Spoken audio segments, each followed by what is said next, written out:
Alright, in this video we're going to talk about transparency with our materials. Now, I've set up a simple blend file, which you can see here, which you can find in the asset download called Monkey Ball. So you're going to want to grab that and load that up. Now, there's a couple different ways for us to do transparency with our basic materials. So I've set up this little scene that's got a plane with a shiny floor and Suzanne the monkey object, and we have a ball hiding back here behind Suzanne. And we're going to take a look at transparency. So I'm going to make sure that I have Suzanne selected, and I'm going to leave my shader as is, and we're going to come down and we're going to look at a couple of different transparencies. So when you get in here with the saved file, you might have transparency checked, but uncheck that quick, and this is what it would normally look like when you're setting something up. Transparency would not be ready to go. And we have three different types. We have mask, we have Z transparency, and we have ray trace. Mask is something a little more complex that we will deal with down the road, but today we're going to look at Z transparency and ray tracing and what the effects of those are. So let's go ahead and select transparency, and then we'll go ahead and hit render, and we get no change. That's because we haven't set up any of our actual transparency yet. Now, Z transparency is a very quick, very low overhead way of doing transparency. Basically what it does is it looks at the Z buffer, and from the camera's point of view, it determines what is in front of what as far as geometry, and then it makes a relevant amount of transparency for your settings. We'll see how this works here in a second. We have our alpha, which is set at 1, and our specularity, which is set at 1. So we're going to go ahead and take alpha down to 0.2. And right away up in here in our preview, we can see that we're getting quite a bit of transparency. I'm not going to worry about specular right now, but you can also adjust that down. Let's go ahead and hit F12 and render this out. Alright, now we're getting a fair amount of transparency. We can see our ball behind our monkey. But there's a bit of a problem, and that problem is with how Z transparency works. For something very simple that you just want to be see-through, that's fine. But we're used to looking through transparent objects and having some refraction of light.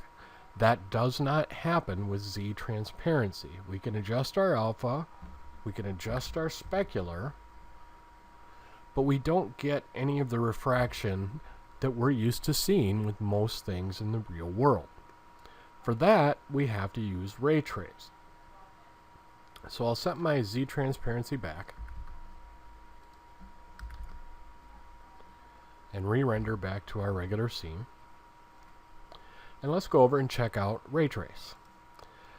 Now we get a whole lot more options to play around with. We still have our alpha transparency. This time let's take that down to 0. And let's go ahead and do a render. Alright, we are largely, except for our specular highlights, completely transparent now. We do also have some spots where we don't really have much transparency at all. That's going to bring us to our next item that we can set up, and that is depth, which is defaulted at 2. Now depth basically means how many successive faces can be transparent.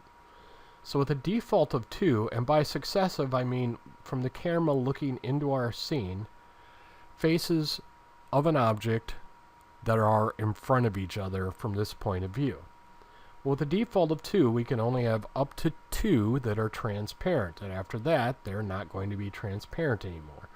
So we get some of these areas with a lot of complex geometry, we have more than 2 faces in a row, and so they're no longer rendering. So we can increase this. Let's knock this up to 4. Hit F12 and render again. Now we see we get a much better render. We've still got a couple spots that are a little iffy, But by the time we play with all of our other settings, that may or may not be alright. And just like the other materials videos, this really comes down to just playing around a lot and getting a lot of practice. Now, we still have our ball in the background, and our ball is still clearly visible with no refraction whatsoever. So, we're going to come down to our IOR here, which is defaulted at 1.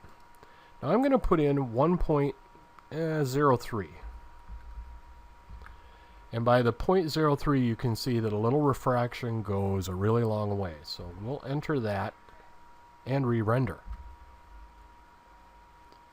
Now we're starting to see the refraction to our background plane and our ball that we would expect. Now we do have a couple of other settings here that we can play with. We have filter. Now what filter does is actually take some of the color information and starts adding it back in, even if our alpha is at 0 with no color information. So let's take our filter and put in, say, 0.4. And then let's re-render again. Now we're starting to get a pretty good colored glass look. We also have one other setting, and that is the amount of gloss that we have. That is also defaulted to 1, and I'm going to take that and I'm going to set that at, say, we'll try 0.9. This is another one where a little bit goes a long way. Let's try and re-render. There we go. That's a little plasticky. I think maybe I'll take that, and we'll try 0.8.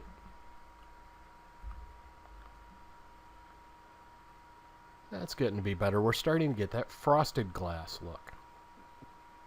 So clearly, as you can see, ray trace is a better option to go with if you're trying to get a more realistic result. If you just need one single simple transparency, then you might want to try Z transparency because it's much faster. But as with all things, faster is not usually better. So most of the time you will end up using ray trace if you're working in the standard renderer. Now, as I mentioned before, in another chapter we're going to be going over cycles, and for most of the work that you do, you will be using the cycles renderer. This is really kind of, well, I don't want to say deprecated, but most of the things are going to look better using cycles. However, play around with this stuff a lot because it really gives you a good foundation for understanding how materials work, and that will help you out when we get to doing node materials with cycles.